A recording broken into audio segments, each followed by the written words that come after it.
Shalom, selamat pagi keluarga besar Happy Soul Family yang dikasih Tuhan Yesus Kristus. Pagi hari ini kembali kita akan mendengarkan renungan singkat.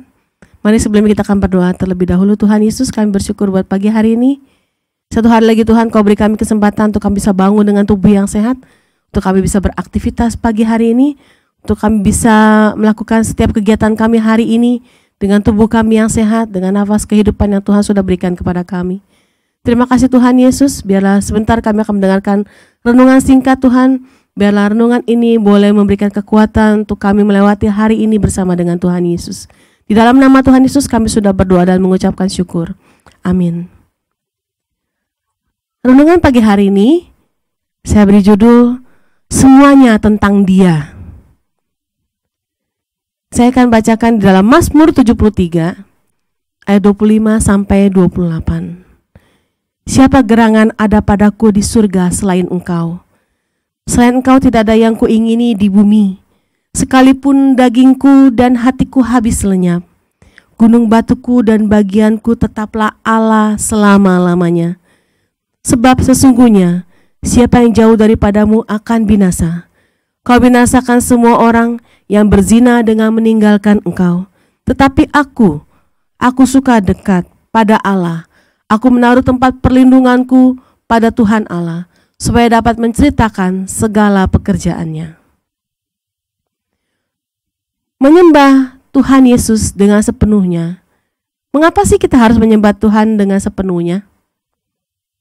Satu, karena Dia sudah menyelamatkan kita. Dengan cara apa?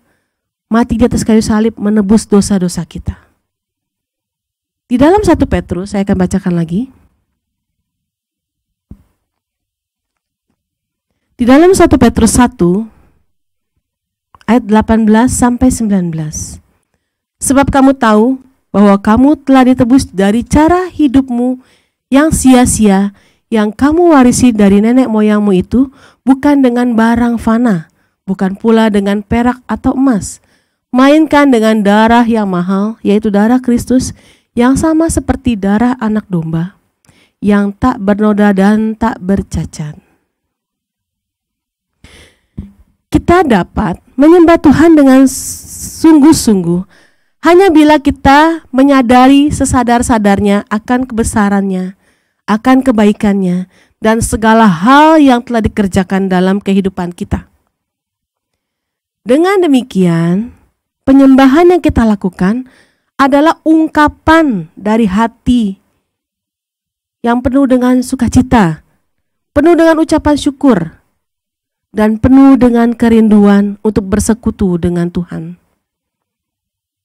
Karena itu, izinkanlah Dia menjadi Raja atas hidup kita. Memprioritaskan penuh memerintah dan bertahta dalam hati kita. Jadi Tuhan adalah prioritas utama kita dalam kehidupan kita. Bagaimana sih seharusnya kita menyembah? Di dalam Yohanes 4, sering kita dengar saudara, Yohanes 4 ayat 22 dikatakan seperti ini. Kamu menyembah apa yang tidak kamu kenal. Kami menyembah apa yang kami kenal, sebab keselamatan datang dari bangsa Yahudi.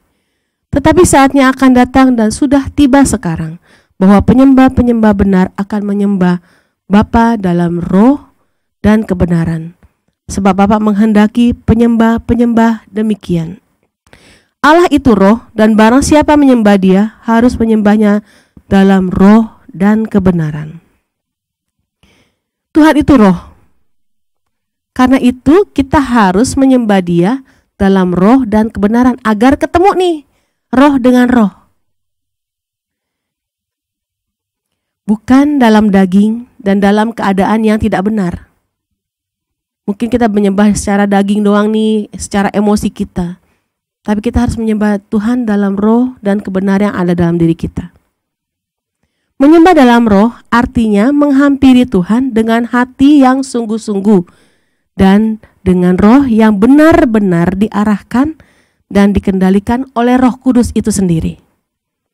Dan karena Tuhan adalah kebenaran, maka mutlak bagi kita yang menyembahnya benar-benar diarahkan dan dikendalikan oleh Roh Kudus. Dan karena Tuhan adalah kebenaran, maka mutlak bagi kita yang menyembah benar-benar dalam posisi hidup benar dan berkenan di hadapan Tuhan.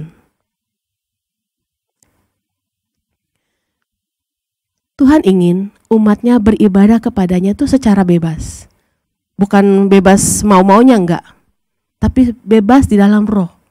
Jadi kita bebas mengungkapkan perasaan kita sama Tuhan.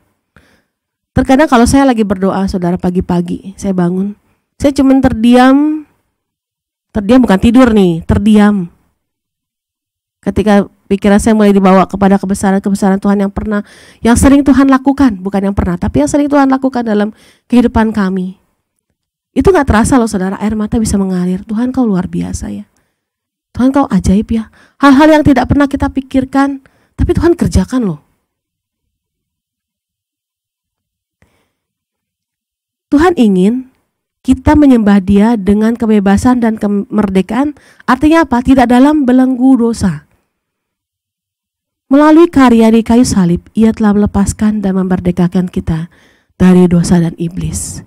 Jadi kita sebagai umat Tuhan yang tahu kebenaran firman Tuhan, marilah kita mau belajar menyembah Tuhan dalam roh dan kebenaran. Kita menyembah memang secara daging, saudara. Tapi hati kita bawa di dalam roh dan kebenaran kepada Tuhan. Kita nggak usah berdoa dengan cara yang kata-kata yang gimana-gimana, tapi berdoa dengan hati kita yang tulus, mengucap syukur aja deh untuk yang Tuhan kerjakan dalam kehidupan kita. Kita sudah bisa melewati hari-hari sampai saat ini, itu semua pekerjaan Tuhan dan pekerjaan Roh Kudus loh. Ucapkan syukur untuk hal itu aja, saudara. Itu akan membuat hati kita kayaknya gimana gitu sama Tuhan. Marilah kita belajar untuk kita bisa melakukan hal-hal sedikit demi sedikit, mulai naik tingkatan kita menyembah Tuhan, berdoa, menyembah Tuhan, bernyanyi, memuji nama Tuhan, mengucap syukur untuk hal-hal yang Tuhan kerjakan dalam kehidupan kita. Amin, saudara. Mau dong kita melakukan itu setiap hari ketika kita berdoa sama Tuhan. Amin, mari kita berdoa. Tuhan Yesus, kami mau belajar Tuhan, memulai setiap hari kami dengan ucapan syukur kami, mengucap syukur untuk hal-hal yang Tuhan sudah kerjakan dalam kehidupan kami. Mungkin kami bukan fasih lidah, kami tidak pandai berkata-kata, tapi biarlah hati kami mengungkapkan semuanya itu. Terima kasih Tuhan Yesus, Engkau Allah kami yang luar biasa. Tidak cukup kata-kata kami Tuhan untuk mengungkapkan semuanya itu, tapi Engkau selalu menjadi Allah kami yang luar biasa. Engkau selalu menjadi prioritas dalam kehidupan kami. Dan kami mau belajar Tuhan mengutamakan Engkau dalam kehidupan kami. Terima kasih Tuhan Yesus, sepanjang hari ini kami percaya Tuhan Engkau menyertai kami, membimbing kami, memberkati apa yang kami kerjakan hari ini. Yang sekolah Engkau berkati, yang bekerja Engkau berkati, yang berusaha Engkau berkati. Semuanya Engkau berkati. Terima kasih Tuhan Yesus. Di dalam nama Tuhan Yesus, kami sudah berdoa dan mengucapkan syukur. Amin. Selamat pagi, Tuhan Yesus memberkati. Selamat menikmati berkat Tuhan hari ini. Shalom.